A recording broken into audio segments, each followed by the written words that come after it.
If your teenager gets pregnant, it's going to turn your life upside down. Learn how to cope next on Keeping Kids Healthy.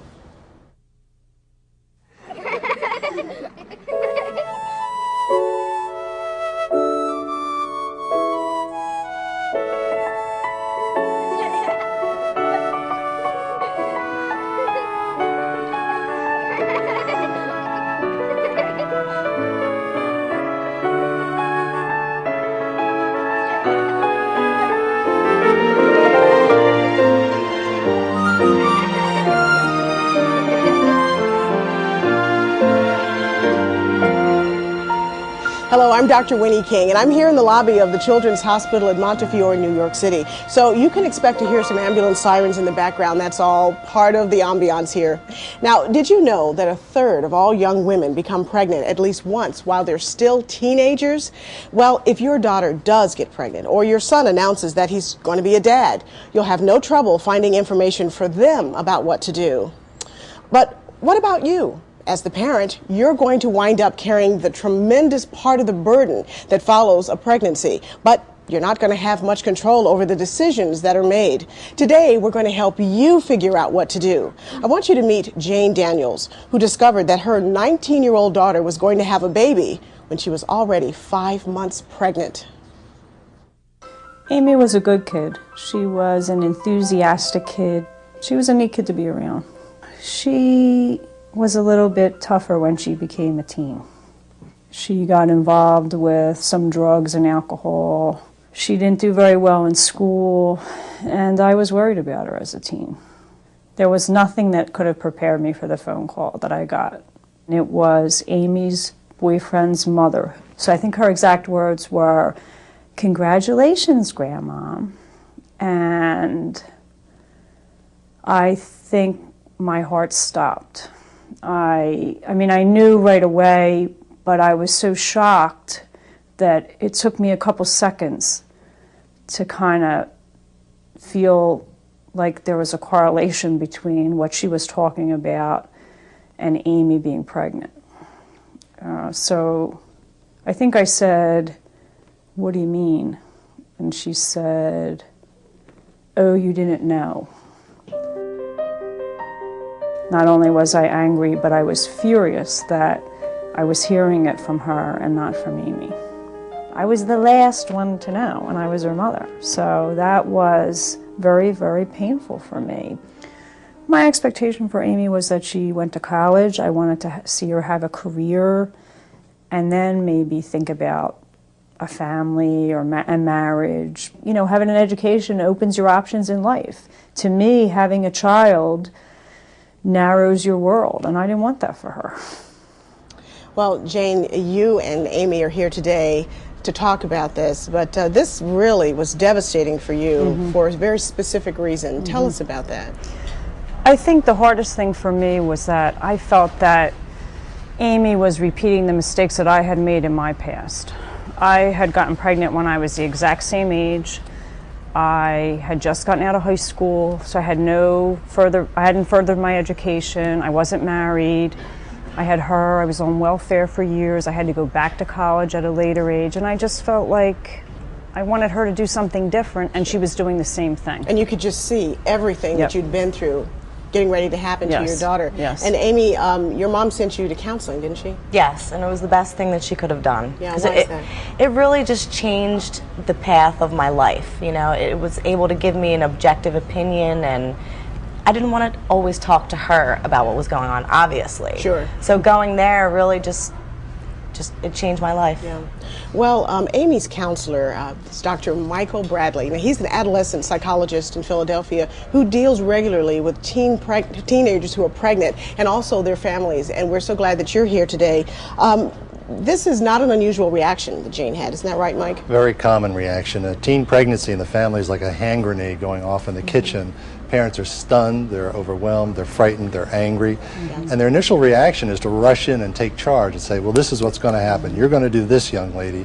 And that's about the worst reaction you can have initially. But it's so hard not to do that, wouldn't you say? I would do it. Yeah, sure, who wouldn't? Well, to figure out the most useful way for you to react as a parent, it helps to understand how the teen feels when they first find out that they're pregnant. So let's back up and take a look at Amy's side of the story. Depressed. Lonely. Sad. Hopeless. That's how I was feeling when I found out I was pregnant. I could not grasp the fact that I was really pregnant just by looking at a pregnancy test. That's why I was able to hide it and just be in denial for so long, until I actually started growing and getting sick, and then it was like, okay, I really am having a baby. Which is quite a hard concept to grasp when you're a teenager. The thing that scared me the most was having to tell my mom that I was pregnant. I knew exactly what she was going to say. I wanted somebody to tell me it was going to be okay and things were going to work out, and I knew she wouldn't say that. Being pregnant at 19 was one of the loneliest times of my life. And since I didn't tell my mom for so long, I couldn't even call her and say, you know, I'm having this problem. So it was just so depressing. And I didn't know where I was going, you know, so it was just a very sad time. Yeah, this is tough. And, you know, there's so many emotions that are going on all at the same time. Amy, what happened when you walked in the door? You actually came home and your mom just got off the phone and she heard the news. And you knew by looking at her that she knew. Well, yes, she was. I mean, she just started yelling and ranting and raving and crying, and she just was. I think I barely really was able to even say anything to her. Yeah.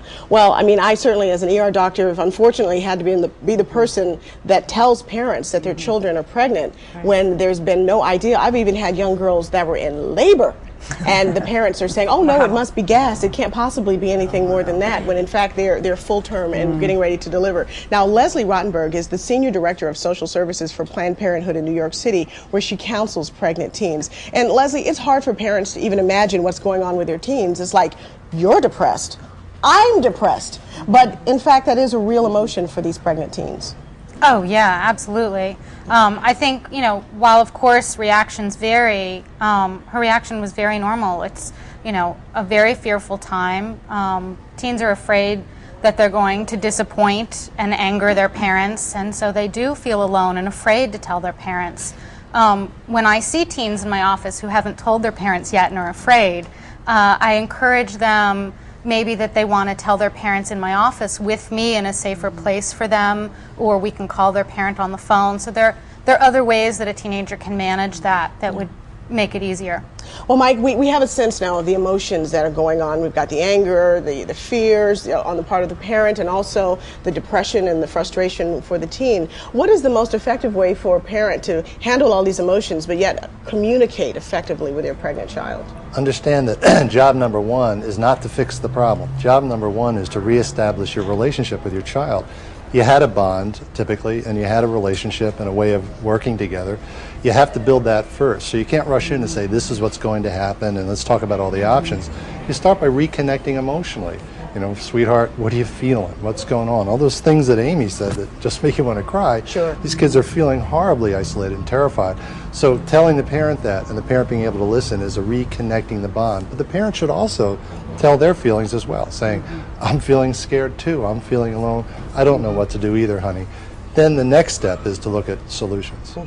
And talking about these solutions, Leslie, we know that Jane did the right thing by pushing Amy for counseling, but that's not something that parents typically think of in the moment of crisis, but that is a very effective way of helping them. It's very effective because it is a crisis, so it's important to have somebody to help you get through it. Yeah. And there are many options for counseling in addition to private counseling. If you feel that you can't afford private counseling, there are many institutions like a Planned Parenthood or a local teen advocacy center that would see a teen and parent together for low cost or no cost. Okay. Well, Mike, and this to you too, Leslie, once you've got the communication lines open, you know, the parents and the teens are talking now and they're kind of on the same page. And so now we're starting to talk about, do we want to terminate this pregnancy? Do we want to carry this pregnancy? Do we want to bring the baby home? Do we want to put the baby up for adoption? You know, how do you help your teen make the choice that you can live with? Because ultimately, as the parent, soon to be grandparent, this is going to fall on you. How do you do that in a way without strangling them and telling them, okay, this is what we're going to do? How do you come to a decision together that you can both live with? Well, first you go outside, strangle the tree. You get rid of all that emotion, do some running around, kickboxing, whatever. Then you come back in and say, okay, let's talk. And what you do is you stop being the field commander. And up to this point in kids' lives, usually we tell them what to do. We solve all their problems. You're too stupid to make a decision. This is where it's going to go. But suddenly, the whole scenario has changed, and the parent has to say, oh, I can't be the field commander. I have to be a consultant. I have to be sort of a peer to this child of mine to say, well, this is what I see as happening. Because the bottom line is, this is a decision that the child has to make, not the parent has to make. And Leslie, talking is so important, but yeah, this is the time when parents don't want to talk. They're so angry. How do you advise families where this is going on to come to a decision that they can all feel comfortable about? Yeah, I mean, I think it's realistic to think parents are going to have their own emotions about this. Right. And so to have those emotions in counseling in a more controlled setting, they aren't as damaging. Right, and control is a big issue in this whole topic. Yeah, I think, you know, teenagers are at a point in their lives when they want to have control of their own decisions. And so not to be a field commander, but to be able to offer opinions and advice and some guidance, but to let the teenager make the decision and have control over that decision will make a big difference. And you know what's so interesting is a lot of parents don't believe that when they're being the field commander, they have less power over their child. Sure. When you back that off and start to give observations and thoughts to your kid for them to mull over, you actually have a lot more power. When you give orders, you're losing power. Absolutely, and it's hard to see it that way. And Leslie, you'd mentioned control, and that is a huge issue for parents, not just for pregnant teens, because in most states, parents have no legal control over the choice that a teen makes about her pregnancy. And that can be devastating for a parent who disagrees with her child's decision. Here's the story of Juanita Richardson and her daughter, Deborah Williams. It was the last thing she needed. Juanita Richardson's husband had just left her. She had 4 kids to raise. Eventually, she had to move into her mother's tiny apartment with the entire family. Then, 16-year-old daughter Deborah got pregnant. I didn't want Deborah to have a baby because I know how hard it is to have a child being a teenager. She let me know she was, this wasn't going to happen and it's not going to happen. It's not a good time, and she didn't care. I don't care, it's not going to happen. What followed was an ultimatum. Get an abortion or get out. I was ready to turn over my parental rights and send Deborah away to a teen pregnancy home. And we went and spoke to a social worker, and she was serious. Although legally the choice was mine, it really wasn't, I felt, at the time. Deborah went back and forth on what she would do, but eventually she decided to have the abortion. Then, a year later, another blow to Juanita's dreams for her daughter. A year after the termination, I got pregnant again and decided I'm going to have the baby. I know that Deborah was insisting on having this pregnancy, and I learned that I had no choice or no right over her. She had the choice. Now, Juanita and Deborah, what was going on in your house when this whole thing broke? And were you guys actually fighting? No, we weren't fighting when it broke. It was Deborah was determined to have the baby, and I was determined to say you're not going to have the baby because of our living circumstances in our house. We were in our own apartment. At that time, we were living with my mom. And I was like, it's not the right time for this. I have more plans for her future. So I didn't want her to have this child. And I was determined to say, well, if you're going to have it, then you're going away. And how did that feel, hearing that? It made me angry. It made me confused. I wanted to, I didn't know what I wanted to do. I didn't know what I wanted to do. So I was very confused and hurt and angry. Sure. And it's so hard, I can imagine at that moment in time for you to even imagine what her emotions were. You're so involved in yours. And you know, the choice, Mike, in a situation like this really isn't the parent's choice. It's the child's choice, but it's so hard sometimes for parents to understand that. It's impossible because the parent wants to fix the problem, save their kid, make it go away. But again, the reality is that you have to make that initial recognition that, you know something, I can't tell my child what to do. I have to work with my child to help shape her ideas, help her benefit from my experience perhaps, but I can't just pound it into her or things blow up. They get worse. Well, how do you get through this as a parent with a child that's come to you and told you, I'm pregnant and I think I may want to have this baby? How do you get through this whole process and come out with a loving relationship at the end of it? I suggest to parents to try to redefine their child now as a peer, as a best friend, perhaps a brother or sister that comes in and says, I have this terrible problem. Well, you don't dictate what they're going to do. You start to say, oh, that's terrible. Well, what can I do to help?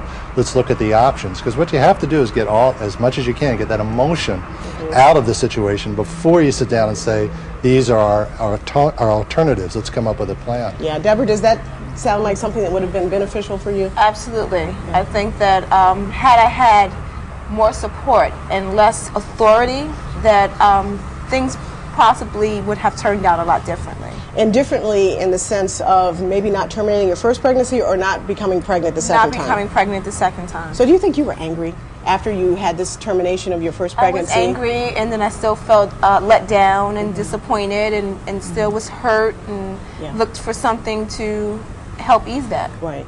And Leslie, what happens when you've got a child that's come to a decision that you just don't feel comfortable with? How do you get through that? Because it is their choice. Right. Right. It is their choice, and there are going to be instances where parents firmly disagree.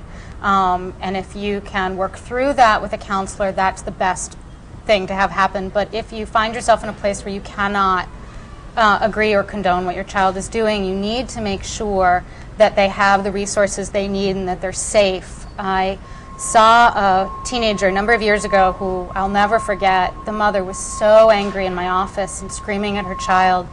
She grabbed the teenager's house keys and told the teenager she could never come home, and left her in my office. So she was going to your house then? Right. You have that feeling where you wish you could take somebody home. Sure. But we're not an overnight facility, and it's not realistic for me to take her home. And she had to get placed in a foster home for pregnant teenagers, but the experience of doing that in crisis from my office after such a scene was really damaging. And so is to make sure that your teenager is connected to services that can help her and that she is going to be safe if you can't be the one to do that. What Debbie said was so important, because if parents could remember that they're not just dealing with this crisis, as huge as it is, but the rest of your life with your child and your grandchild, you're setting the stage for how you're going to handle the other problems that are going to come down the road. It's so hard to think long term, though. Yes, in a time like that, you're just so overwhelmed with emotions, so many things that are going on. Exactly. Once I learned that, and I was really shocked that I didn't have the right to make the decision for my daughter, I had to sit back, and then I realized that Deborah had to make this decision. So I tried to talk to Deborah to let her see her future plans and goals didn't include a baby that I had for her, and then she had to see if she could see it for herself. Right. But I can see kids very easily saying, yeah, but that's your plan for me. That's not my plan for me. I want to have my future for me. Initially, Jane, you weren't supportive of Amy's decisions. How did you get to a place where you could be supportive of her? I think I accepted the fact that that was what she was going to do. And I love Amy. I love Alyssa, my granddaughter. But I don't know that I've ever gotten to the point where I really feel good about the decision that she made, because I feel like I still feel like if she hadn't made that decision, even though I'm in love with my grandchild, that she would have had different options for her life. So I'm not sure that I ever got to the point where I felt like, oh, this was great. I just feel like, you know what, this was the way it is, and we've made the best of it. And it's been not a sad story, but would she be in a different place? I think she would. Yeah, without having gotten Right, pregnant. right. Well, you know, the other thing we should make the point to our audience is that when we talk about parents or new grandparents being responsible for the baby, the brunt of the responsibility falling on them, it's not a legal responsibility. It's really more of a moral responsibility. Right. So we don't want to give the impression that you'll go to jail if you don't take care of your daughter's child. Right. But most parents are just not willing to let their child and their new grandchild, you know, fall by the wayside. And so it's a heavy burden on them because you love your child. That's right. And you don't want to see anything bad happen. Right. What happens to the family dynamics, Mike, when a new baby comes in the home? Everything gets turned upside down. All the relationships have to be redefined because the child who is pregnant is no longer a child, it's a parent, future parent. And there's a million new decisions to be made that no one ever thinks about. See, as a parent, we never imagine our daughter coming home and saying, guess what? Right. You know, congratulations, Grandma. We don't expect that. We're not ready for that. Yeah, those are nightmares. Yeah. That's what's happening in real life, right? You know? That's somebody else's story. Exactly, but not mine. You always hear about someone else. I'm not being a grandmother at this point. Exactly. And you know, we really also shouldn't neglect boys because the boys obviously are a part of this equation. And we often talk about the girls, but not the boys. But what happens to the fathers of these babies? Being the only male on the set, I feel very uncomfortable saying very carefully. Sorry, guys. The men often make things worse in a couple of ways. By saying they're going to parent this child, they'll make a kind of a macho, the boys, they're teenagers themselves, they make a macho stance. This is my boy, I'm going to raise him, my girl, yada yada. Well, the statistics are very clear. 99% of those guys disappear. A few hang around for a little while, a little bit of time, contribute some money, and then they disappear. Well, depending on that is another disaster because when that boy disappears, when he figures out he's not up to this, now the load becomes doubled on everyone else. That's right. Well, now, Amy, what happened with the father of your baby? He's actually in prison right now. Really? Yes. And was he involved at all in the birth of your child? He was in and out of her life, always. But not consistent? Never consistent, no. Did you think he would be? Absolutely. I would think anybody would be. Sure. Now that I'm older, I right. understand, you know, but back then it was just like, how could anybody not want to be involved in their child's life? Yeah. Well, Leslie, it's really important for girls to stay in school, and that sometimes doesn't happen when they become pregnant. What's the significance of it? There are many, you know, their future, finishing their education, especially their high school education. It's difficult for teens to stay in school, but many schools now have programs for pregnant teenagers, and that makes it much easier for teens to stay in school and also to have support systems. When they're not in school, very often they feel alone. Well, you know, after the baby is born, the stress isn't over. A new baby requires enormous attention, and often that responsibility falls right on the grandparent, as you're now called. But let's see how Juanita and Debbie dealt with a new baby in their house. Once the baby came, my mother made sure that I had to face my responsibilities, and that was, this is my baby. And I couldn't just get up and walk out and hang out and do those type of things. My mother didn't allow it. And if I wanted to go out and she felt like she would babysit, she would charge me a small fee. She had to take care of him. She had to get up in the middle of the night, walk, he cry, get the bottle, prepare for him, feed him, and take care of him. In retrospect, it was good.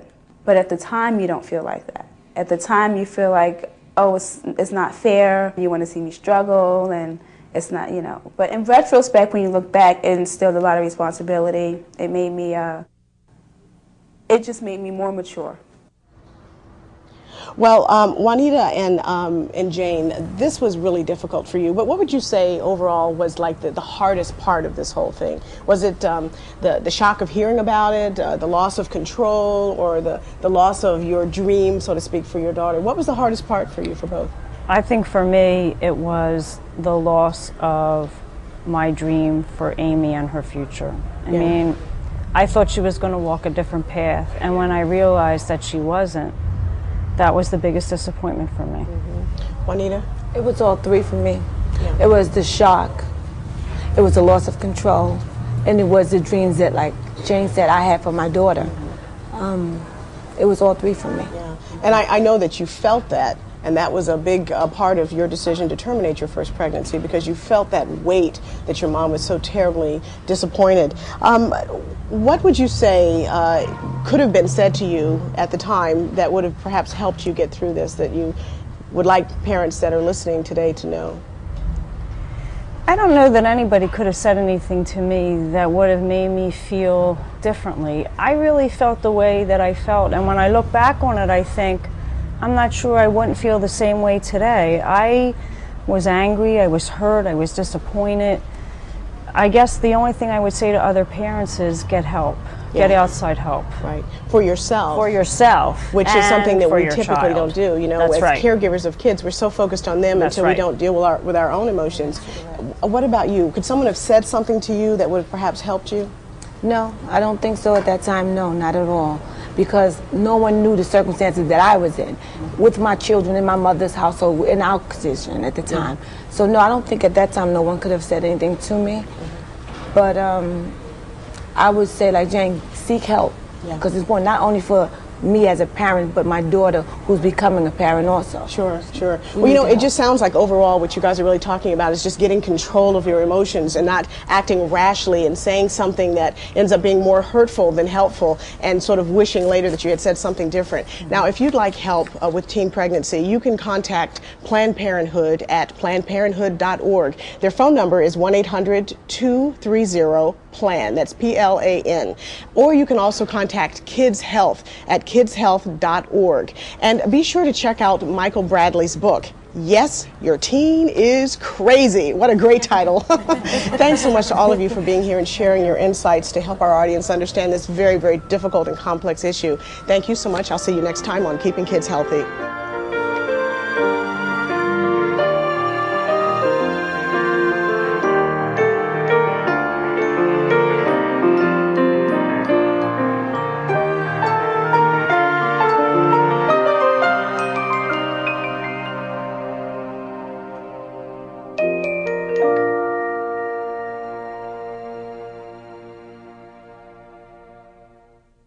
Keeping Kids Healthy is available on home video for $14.95 plus shipping and handling.